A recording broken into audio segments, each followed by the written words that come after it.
Welcome to our YouTube channel knowledge area. आज हम O double S C में आया हुआ कुछ क्वेश्चंस के बारे में डिस्कस करेंगे, देखेंगे यहाँ से क्या क्या क्वेश्चन आया हुआ है पहले से। Question number 1, A is to B का रेशियो दिया हुआ है 3:5, बी इज टू सी का दिया हुआ है 7:9, A is to B is to C का रेशियो निकालना है। बहुत ईजी क्वेश्चन, कैसे करेंगे देखते हैं। ए इज टू बी का रेशियो दिया हुआ है 3:5, तो हम लोग पहले क्या करेंगे, जो रेशियो है उसी को लिखेंगे।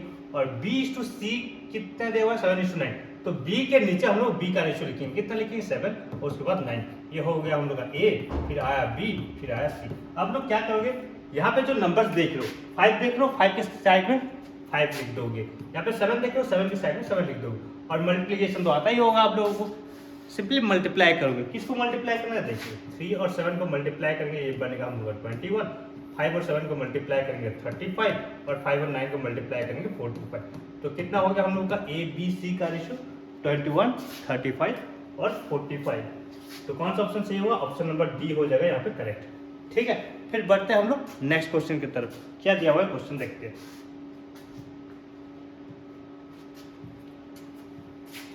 Question number 2. Which among the following is the largest? Which among the following is the largest of the 4-digit number that is divisible by 15, 25, 40 and 75? इन सभी नंबर से डिविजिबल होना चाहिए। कौन सा नंबर है देखते हैं। कैसे चेक करेंगे, अगर डिवाइड करेंगे तो ज़्यादा टाइम लग जाएगा। हम लोग क्या करेंगे देखते हैं। अगर 15 से कोई नंबर डिवाइड है तो वो number must be divisible by 3 and 5। 3 और 5 दोनों से डिविजिबल होना चाहिए। सभी नंबर के सामने 0 है तो सभी नंबर तो 5 से डिवाइड होगा ही। ठीक है, 3 से डिवाइड होगा कि नहीं होगा थोड़ा चेक करते हैं। कोई भी नंबर अगर 3 से डिविजिबल होता है that mean the sum of the digits must be divisible by 3। चलो चेक करते हैं। यहाँ पे 9 और 4 को अगर ऐड करेंगे ये कितना आ रहा है 13, और 13 कभी भी 3 से डिविजिबल नहीं होता, इसलिए ऑप्शन नंबर ए क्या हो जाएगा, गलत हो जाएगा यहाँ पे। फिर देखते हैं ऑप्शन नंबर बी क्या देगा 9600। अगर इन दोनों को ऐड करेंगे तो ये आ रहा है हम लोग का 15, और 15 3 से डिविजिबल होता है, तो ये वाला नंबर 15 से 3 से डिविजिबल हो सकता है, ये पॉसिबिलिटी है।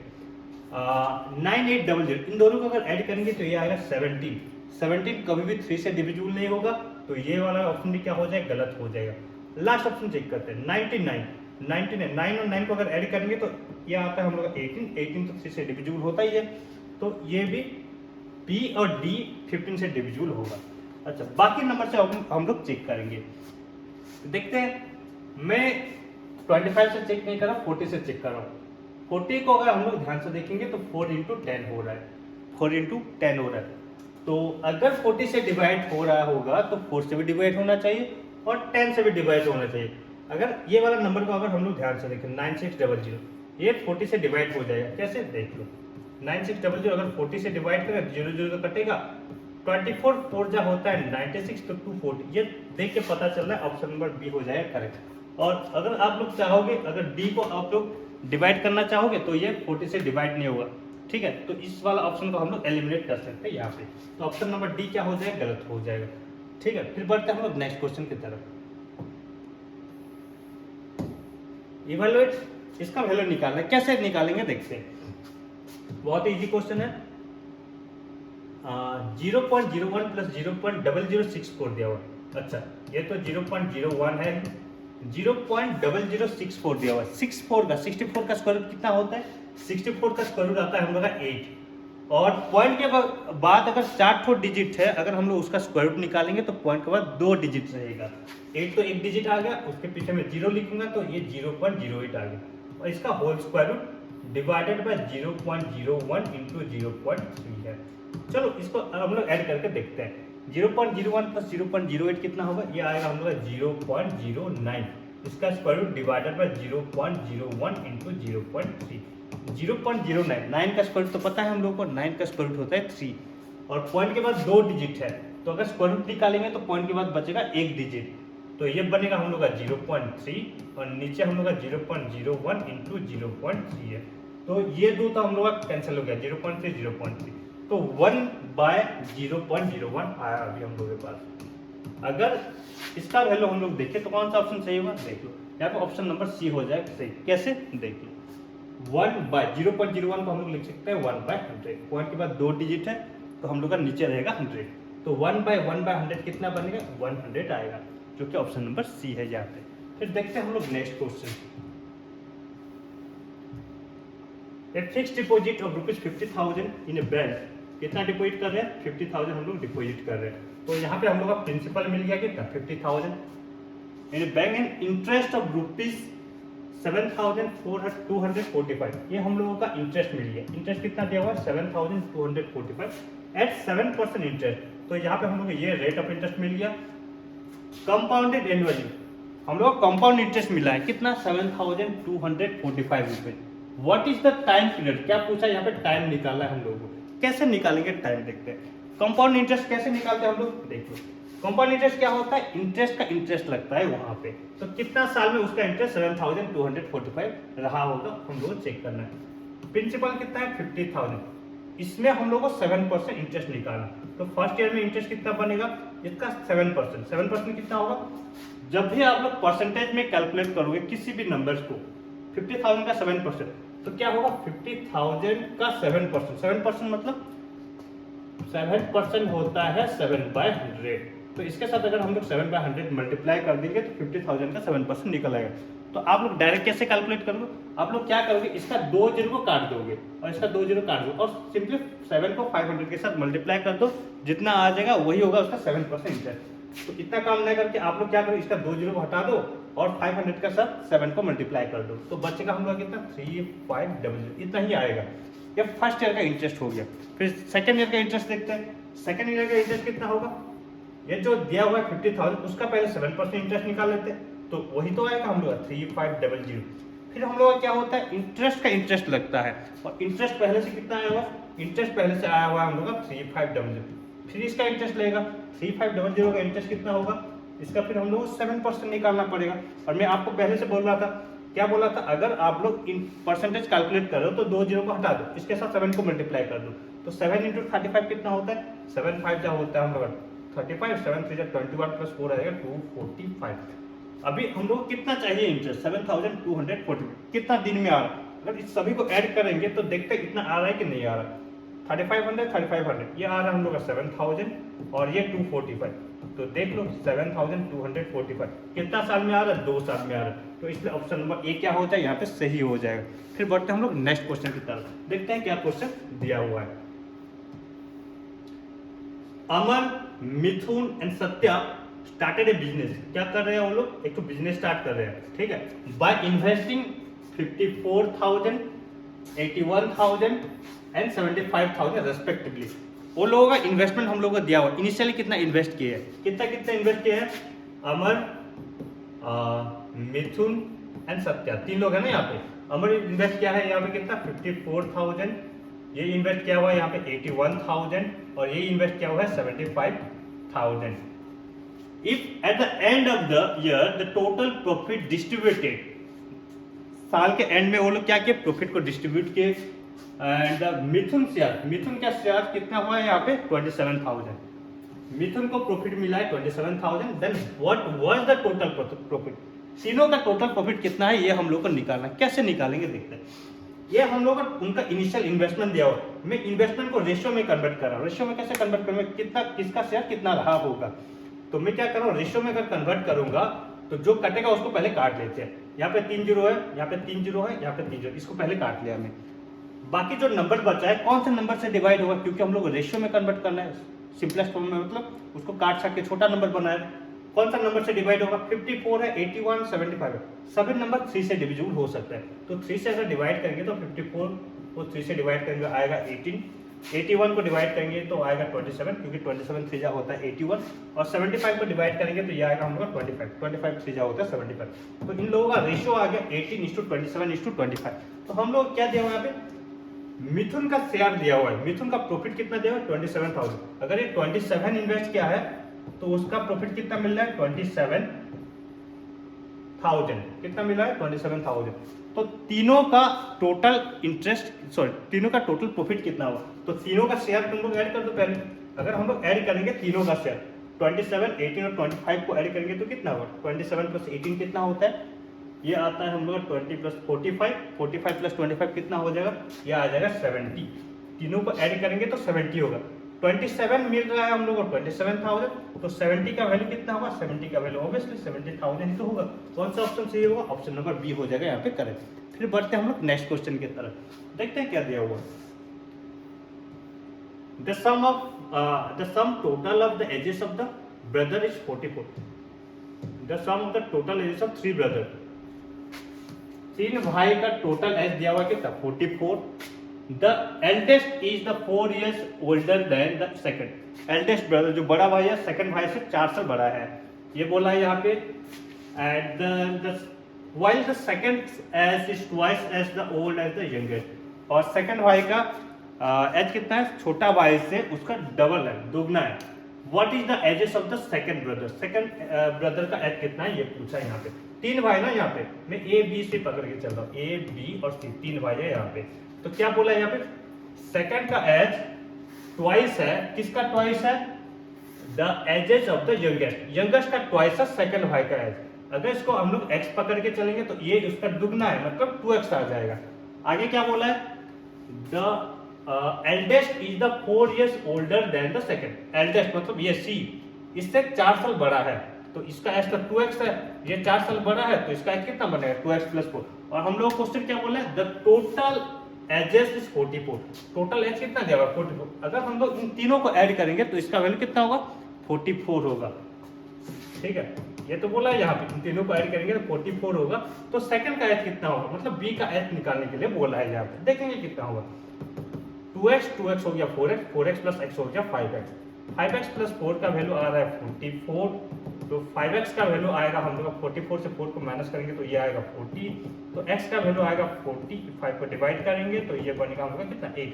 x का वैल्यू आ रहा है हम लोग का 8. किसका एज निकालना है हम लोग को, जो भी पूछे किसी का भी एज निकाल सकता है क्योंकि x तो मिल गया हम लोग को. सेकंड मतलब इसका एज हम लोग को निकालने के लिए बोला है, सेकंड वाई का मतलब b का एज. और b कितना दिया हुआ है 2x, तो 2x कितना होगा 2 × 8, 2 × 8 कितना बनेगा 16. 16 मतलब कौन सा ऑप्शन सही होगा, यहाँ पे ऑप्शन नंबर सी हो जाएगा करेक्ट. ठीक है, फिर बढ़ते हैं हम लोग नेक्स्ट क्वेश्चन की तरफ. क्या दिया हुआ है देखते हैं यहाँ पे.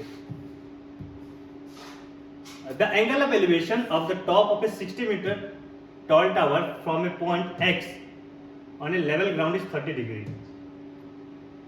What is the approximate distance between the point x and the base of the tower?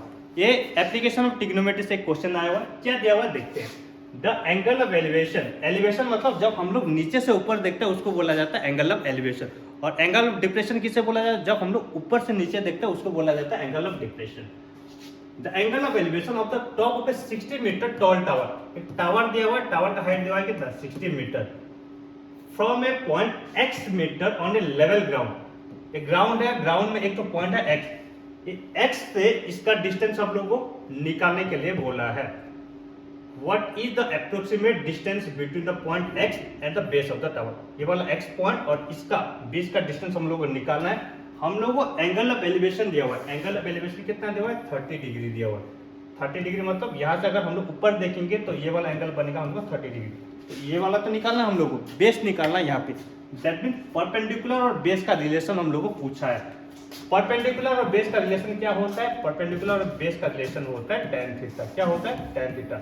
ठीक है, अभी हम लोग सभी डाटा दिया हुआ है, मैं इसको y पकड़ के चल रहा हूँ. क्या पकड़ के चल रहा हूँ, y पकड़ के चल रहा हूँ. कैसे निकालेंगे देखते हैं. tan थीटा एंगल कितना दिया हुआ है 30 डिग्री. परपेंडिकुलर कितना दिया हुआ है, परपेंडिकुलर दिया हुआ है 60 और बेस कितना दिया हुआ है y दिया हुआ है. tan 30 का वैल्यू हम लोग को पता है, tan 30 का वैल्यू होता है 1/√3 और ये आ गया हम लोग 60/y. प्लस मल्टीप्लाई करेंगे तो हम लोग का आंसर निकल जाएगा. y × 1 बनेगा y, 60 × √3 बनेगा 60√3. अच्छा, ये वाला तो हम लोग का आंसर है, बट यहाँ पे √3 के फॉर्म में आंसर नहीं दिया हुआ है. हम लोग को अप्रोक्सीमेट वैल्यू निकालना है. तो अप्रोक्सीमेट वैल्यू क्या होगा 60. √3 का वैल्यू अप्रोक्स होता है 1.7. तो 60 को अगर 1.7 के साथ मल्टीप्लाई कर देंगे तो हम लोग का आंसर निकल जाएगा. 17/6 क्या होता है 102. 17/6 से कितना होता है 102 और 0 1020 होना चाहिए, बट पॉइंट के बाद एक डिजिट है तो हम लोग 102 लिखने से भी हम लोग का आंसर आ जाएगा, जो कि हम लोग का आंसर बनेगा सी, क्योंकि हम लोग का अप्रोक्सीमेट वैल्यू पूछा है. ठीक है, अप्रोक्सीमेट वैल्यू पूछा है ना, तो 104 हो जाएगा आंसर, जो कि ऑप्शन नंबर सी है यहाँ पे. फिर बढ़ते हैं हम लोग नेक्स्ट क्वेश्चन की तरफ. The length and breadth of a hall is 15 metre and 12 metre respectively. एक हॉल का लेंथ और ब्रेथ दिया हुआ है. ठीक है, the length and breadth of a hall is 15 metre and 20 metre respectively. ये है हॉल यहाँ पे लेंथ दिया हुआ है 15 मीटर और ब्रेथ दिया हुआ है 12 मीटर। आगे क्या बोला है, if the sum of the total area of the floor and the ceiling is same as the sum of the total area of the 4 walls. अच्छा क्या बोला है यहाँ पे, ध्यान से देखते हैं। एक तो हॉल है, हॉल का बेस एरिया और सीलिंग एरिया, इसका एरिया किसके साथ इक्वल है, हॉल का चारों वॉल के एरिया के साथ इक्वल है। तो देख लो, फ्लोर एरिया प्लस सीलिंग का एरिया इक्वल है किसके साथ, 4 वॉल का एरिया के साथ इक्वल है। ठीक है, तो यहाँ पे क्या पूछा है हम लोगों को, what is the volume of the hall. Volume निकालने के लिए बोला है। वॉल्यूम निकालने के लिए हम लोगों का एक अननोन है यहाँ पे, हाइट, क्योंकि हम लोग के पास लेंथ तो पहले से है और ब्रेथ पहले से है। अगर हाइट मिल गया तो हम लोग वॉल्यूम निकाल सकते हैं, क्योंकि वॉल्यूम का फॉर्मूला क्या होता है, LVH। तो H निकालना है यहाँ से, कैसे निकालेंगे देखते हैं। फ्लोर एरिया, फ्लोर एरिया मतलब फ्लोर क्या है, फ्लोर लेंथ और ब्रेथ को लेकर बना है। तो एरिया क्या होता है, लेंथ इंटू ब्रेथ होता है। फ्लोर जैसा होता है, सीलिंग भी वही सेम होता है। ये अगर लेंथ इंटू ब्रेथ होगा तो सीलिंग भी तो लेंथ इंटू ब्रेथ होगा। तो ये लेंथ इंटू ब्रेथ है और ये भी लेंथ इंटू ब्रेथ है। इसको 2 बार में लिख के 2 इंटू लेंथ इंटू ब्रेथ लिख रहा हूँ। और एरिया ऑफ 4 वॉल, 4 वॉल मतलब एक क्यूबॉइड है, क्यूबॉइड का हम लोग चारों साइड का एरिया चाहिए। चारों साइड का एरिया को बोलते हैं लेटरल सरफेस एरिया। और लेटरल सरफेस एरिया का फॉर्मूला क्या होता है, 2 into L plus B into L, यही होता है। एक ही अननोन है यहाँ पे, हाइट। हाइट कैसे निकालेंगे देखते हैं, क्योंकि हम लोग को एल और बी दिया हुआ है। लेंथ कितना दिया हुआ है, लेंथ दिया हुआ है 15, ब्रेथ दिया हुआ है 12, तो 2 इंटू 15 प्लस 12 इंटू एच। ठीक है, जो कटेगा पहले काट लेते हैं उसको, 2 और 2 दोनों साइड कटेगा। अभी देख लो, सिंपल मल्टीप्लीकेशन एडिशन है। 15 इंटू 12 और 15 प्लस 12 कितना हो गया हम लोग का, ये आ गया हम लोग 27 इंटू हाइट। तो हाइट कितना बनेगा हम लोग को, 15 इंटू 12 डिवाइडेड 27। अच्छा, मैं इसको काट साट नहीं रहा हूँ, क्योंकि हम लोग को लास्ट में कैलकुलेट करना है। कैसे करेंगे देखते हैं। देखो क्या निकालना है हम लोग को, वॉल्यूम निकालना है। ठीक है, कैसे निकालेंगे, वॉल्यूम का फॉर्मूला क्या होता है, वॉल्यूम का फॉर्मूला होता है LVH। एल दिया हुआ है हम लोग को 15, ब्रेथ दिया हुआ है यहाँ पे कितना 12, और हाइट तो अभी मिल गया हम लोग को 15 इंटू 12/27। अभी जो कट रहा है उसको काट लेते हैं। क्या कटेगा यहाँ से, देखो 27 और 15 इसको कैंसिल कर सकते हैं। कहाँ से कैंसिल होगा, 3 से कैंसिल होगा। 3 9 जा 27, 3 5 जा 15। अगेन कैंसिल हो सकता है, 3 3 जा 9, 3 5 जा 15। अगेन कैंसिल हो सकता है, 3 4 जा 12। तो देख लो, 5 इंटू 4 इंटू 5 इंटू 12, इसको अगर मल्टीप्लाई करेंगे हम लोग का आंसर निकल जाएगा। 5 इंटू 4 होता है 20, 5 इंटू 12 होता है 60, 2 6 होता है 12, 2 जीरो लगा है, 2 जीरो लगा दो, हम लोग आंसर निकल जाएगा, जो कि यहाँ पे ऑप्शन नंबर सी होगा, 1200 मीटर क्यूब वॉल्यूम। ठीक है, फिर बढ़ते हैं हम लोग नेक्स्ट क्वेश्चन की तरफ। क्या दिया हुआ है देखते हैं। A streamer moves at speed of, हाँ ये ऑफ स्ट्रीम और डाउन स्ट्रीम का क्वेश्चन दिया हुआ है। जब भी स्ट्रीमर और बोट का क्वेश्चन आएगा वही ऑफ स्ट्रीम और डाउन स्ट्रीम हम लोग समझना पड़ेगा। A streamer moves at speed of 15 kilometre per hour in still water if it moves 30 km downstream in a river and returns back to the starting point at total of 4 hours 30 minutes. Then what is the speed of the stream? Stream का speed निकालना है। पहले इसका concept को हम लोग समझ लेते हैं। अगर कहीं पे बोर्ड दिया होगा या फिर स्ट्रीम दिया होगा, तो पानी ऊपर जाता है, तो पानी का बहाव का स्पीड कुछ होता है और बोट का स्पीड कुछ होता है। बोट का स्पीड को हम लोग x पकड़ के चलते हैं। क्या पकड़ के चलेंगे, x पकड़ के चलेंगे, x किलोमीटर पर आवर। और पानी का स्पीड को हम लोग y किलोमीटर पर आवर पकड़ के चलते हैं। अगर मान लो बोट जिस डायरेक्शन में जा रहा है, पानी अगर वही सेम डायरेक्शन में जाएगा, तो हम लोग का क्या होगा, हम लोग का वहाँ पे स्पीड इंक्रीज हो जाएगा, और उसको बोला जाता है डाउन स्ट्रीम। क्या बोला जाता है, डाउन स्ट्रीम। बोट जिस डायरेक्शन में जाएगा, अगर हम लोग वही पानी अगर वही सेम डायरेक्शन में जा रहा है, दोनों का डायरेक्शन अगर सेम रहेगा, तो उसको बोला जाता है डाउन स्ट्रीम। और डाउन स्ट्रीम में क्या होता है, स्पीड इंक्रीज होता है। स्पीड क्या होता है, इंक्रीज होता है। पहला बोट का स्पीड कितना दिया हुआ x, और पानी का स्पीड कितना दिया हुआ y, तो इसका स्पीड बनेगा x plus y kilometre per hour. और अगर हम लोग उसका ऑपोजिट डायरेक्शन में जाएंगे, मतलब बोट इधर जा रहा है और पानी अगर इधर आ रहा है, अगर ऑपोजिट डायरेक्शन में जाएंगे तो हम लोग का स्पीड क्या होगा, घट जाएगा वहां पे, तो उसको बोला जाता है ऑफ स्ट्रीम। क्या बोला जाता है, ऑफ स्ट्रीम। और वहां पे स्पीड कम हो जाता है, x minus y kilometre per hour. और आप लोगों को याद रखना है, बोट का स्पीड हमेशा पानी का स्पीड से ज़्यादा होता है। तो पहले हम लोग x को रखेंगे, और क्या क्वेश्चन दिया हुआ है यहाँ पे हम लोग ध्यान से पढ़ते हैं थोड़ा। और यहाँ पे और एक चीज, स्पीड का फॉर्मूला तो आप लोगों को पता होगा, स्पीड का फॉर्मूला होता है डिस्टेंस बाय टाइम, ठीक है। और यहाँ से टाइम अगर पूछेगा तो ये होता है डिस्टेंस बाय स्पीड, क्योंकि टाइम का रिलेशन तो यहाँ पे हम लोग पूछा है, तो कैसे निकालेंगे देखते हैं।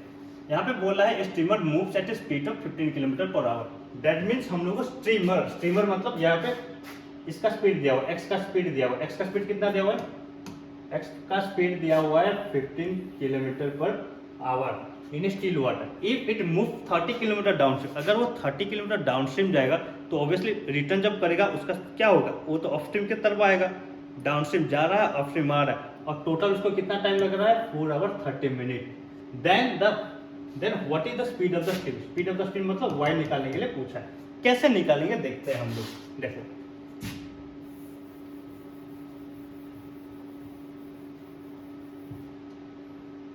डिस्टेंस, हम लोग टाइम का रिलेशन पूछे ना, टाइम क्या होता है डिस्टेंस बाय स्पीड। कितना डिस्टेंस जा रहा है, 30 किलोमीटर जा रहा है, डाउनस्ट्रीम के तरफ जा रहा है, तो वहां पे स्पीड कितना होगा उसका, x प्लस वाई, अभी तो लिखे थे हम लोग x प्लस वाई। और आएगा तो किसके डायरेक्शन में आएगा, अपस्ट्रीम की तरफ आएगा, अपस्ट्रीम की तरफ आएगा तो अपस्ट्रीम का स्पीड कितना होता है x माइनस वाई। कितना डिस्टेंस कवर करेगा, 30 किलोमीटर जा रहा है, 30 किलोमीटर आ रहा है, ये जाने का टाइम, ये आने का टाइम, और दोनों टाइम को मिलाएंगे तो हम लोग का टाइम बन रहा है 4 आवर 30 मिनट। और 4 आवर 30 मिनट को क्या लिखेंगे, अगर आवर में कन्वर्ट करेंगे तो ये बनता है 1/2 आवर, तो 4.5 आवर हो गया। अभी इसको सिंप्लीफाई करेंगे तो हम लोग का आंसर निकल जाएगा। जो कॉमन जा सकता है पहले उसको कॉमन लेते हैं। क्या कॉमन आएगा, 30 कॉमन आएगा, बचेगा कितना 1/x प्लस वाई, और यहाँ पे कितना बचेगा 1/x माइनस वाई, और ये कितना हो गया 2 4 8 प्लस 1 9/2। अच्छा 30, एलसीएम कितना होगा यहाँ पे x plus y into x minus y, फिर x माइनस वाई को 1 के साथ मल्टीप्लाई करेंगे तो ये बनेगा x माइनस वाई, और ये आएगा हमका x प्लस वाई, और इसका वैल्यू कितना आ रहा है 9/2। चलो जो कट रहा है पहले काट लेते हैं, y y कटेगा, फिर देख लो 30 x प्लस एक्स बन गया हम लोग का 2x, और नीचे x plus y into x minus y, इसका तो फॉर्मूला पता है हम लोग को, identity x square minus y square, this equals to 9/2। अच्छा जो कट रहा है पहले काट लेते हैं उसको, फिर आगे का कैलकुलेशन देखेंगे बाद में। 3 3 जा 9, 3 10 जा 30, ठीक है।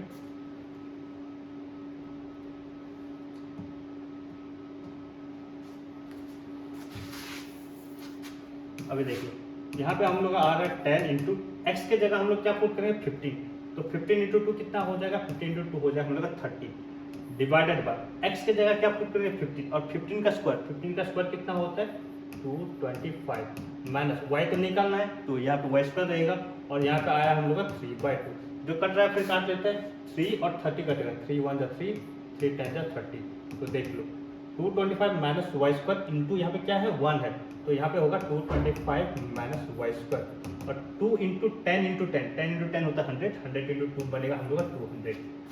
तो देख लो वाई स्क्वायर को मैं उधर लेके जा रहा हूँ तो वाई स्क्वायर बनेगा प्लस वाई स्क्वायर, और 200 को इधर लेके आ रहा हूँ तो 225 से अगर 200 को माइनस करेंगे तो ये बचेगा यहाँ पे कितना 25, तो y का वैल्यू क्या होगा प्लस माइनस 5 होगा। बट हम लोग स्पीड निकाल रहे हैं और स्पीड कभी भी नेगेटिव में नहीं होता, तो y का वैल्यू कितना आ जाएगा 5 आ जाएगा। तो कौन सा ऑप्शन सही है यहाँ पे, ऑप्शन नंबर बी यहाँ पे करेक्ट हो जाएगा। फिर बढ़ते हैं हम लोग नेक्स्ट क्वेश्चन की तरफ, देखते हैं क्या क्वेश्चन आया हुआ है। Which of the following number is divisible by 42? बहुत इजी क्वेश्चन है, कौन सा नंबर 42 से डिविजिबल है यही तो पूछा है। 42 मतलब 42 क्या होता है 6 इंटू 7 होता है 42। अगर कोई नंबर 42 से डिविजिबल है that mean that number must be divisible है 2 3 और 7। 2 3 या 6 होता है ना, 2 3 और 7 इन तीनों नंबर से डिविजिबल होना चाहिए। अगर हम लोग ऑप्शन पर ध्यान से देखें तो ये वाला पहले से कैंसिल हो जाए, क्यों, क्योंकि यहाँ पे ऑड नंबर है और ऑड नंबर कभी भी 2 से डिविजिबल नहीं होता। तो 3 तो ऑप्शन बचा है हम लोग, इन तीनों में कोई सा आंसर होगा। तो 2 से अब भी हम लोग को और चेक नहीं करना, अभी 3 से थोड़ा चेक करते हैं। कोई नंबर अगर 3 से डिविजिबल होता है तो आप लोगों को तो पता है उसका सम ऑफ द डिजिट्स हमेशा 3 से डिविजिबल होना चाहिए। बट ये वाला इतना बड़ा नंबर है, अगर हम लोग सम करेंगे तो ज़्यादा टाइम लग जाएगा। इसको करने का इजी तरीका क्या होता है, आप लोग क्या करोगे, देखो 6 तो डिविजिबल है, इसको काट दो, ठीक है। 4 और 2 इन दोनों को ऐड करेंगे, 6 हो रहा है और 6 तो 3 से डिविजिबल है, तो ये दोनों में कट गया। अच्छा 8 प्लस 2 हो गया हम लोग का 10, 10 + 5 हो गया 15, इन तीनों को ऐड करेंगे तो 15 आ रहा है। अब 15 भी 3 से डिविजिबल हो रहा है, तो ये टोटल नंबर 3 से डिविजिबल होगा। ठीक है, ऐसे हम लोग एलिमिनेट करके भी कर सकते हैं। अच्छा, इसको अगर हम लोग चेक करेंगे, 6 तो 3 से डिविजिबल होता है, छोड़ दो, 6 3 से डिविजिबल होता है, छोड़ दो। 7 और 2 को, इन दोनों को अगर ऐड करेंगे, 7 + 2 कितना होता है 9, 9 भी 3 से डिविजिबल होता है, ये भी कट गया। 8 + 4, इन दोनों को ऐड करेंगे तो 12 होता है, 12 भी तो 3 से डिविजिबल होता है, तो ये सी ऑप्शन, ये भी तो 3 से डिविजिबल हो जाएगा टोटल नंबर। अच्छा, थोड़ा इसको चेक करते हैं, 6 डिविजिबल होता है, छोड़ दो। 7 और 2 9, 9 डिविजिबल होता है, काट दो। 8 + 4 12, 12 3 से डिविजिबल होता है, इसको काट देते हैं। अच्छा, बचा कितना लास्ट में 8, 8 3 से डिविजिबल होता है क्या? 8 कभी भी 3 से डिविजिबल नहीं होता, दैट मींस ये वाला नंबर 3 से डिविजिबल नहीं हुआ। तो हम लोग के पास अभी दो ऑप्शन है, बी और सी। जो नंबर अगर 7 से डिविजिबल हो गया वही होगा हम लोग का आंसर। चलो चेक करके देखते हैं क्या ऑप्शन था यहाँ पे। 2 6 4 8 5 2, 7 से डिवाइड करते हैं। 7 3 जा 21, कितना बचेगा 5 4 7 7 जा 49, तो बचेगा कितना हम लोग का 5 8 7 8 जा 56, तो आएगा कितना 2 5 7 3 जा 21, फिर आएगा कितना 4, फिर ये आ गया 2 7 6 जा 42, रिमाइंडर कितना बचा 0। हाँ, ये तो डिवाइड हो रहा है, तो ऑप्शन नंबर बी यहाँ पे करेक्ट हो जाएगा। ऑप्शन नंबर सी को आप लोगों को चेक करना नहीं पड़ेगा। ठीक है, अगर ये गलत हो जाता तो डेफिनेटली ऑप्शन सी सही हो जाता। ठीक है, ऐसे कर सकते हैं हम लोग। फिर देखते हैं आगे क्या दिया हुआ। इसके साथ आज का सभी क्वेश्चन कंप्लीट हो गया। आशा करता हूँ आज का सभी क्वेश्चन आप लोगों को पसंद आया होगा, और अगर इस रिगार्डिंग आप कोई भी कंटेंट चाहते हो तो जरूर इसको कमेंट बॉक्स में लिखिए। Thanks for watching.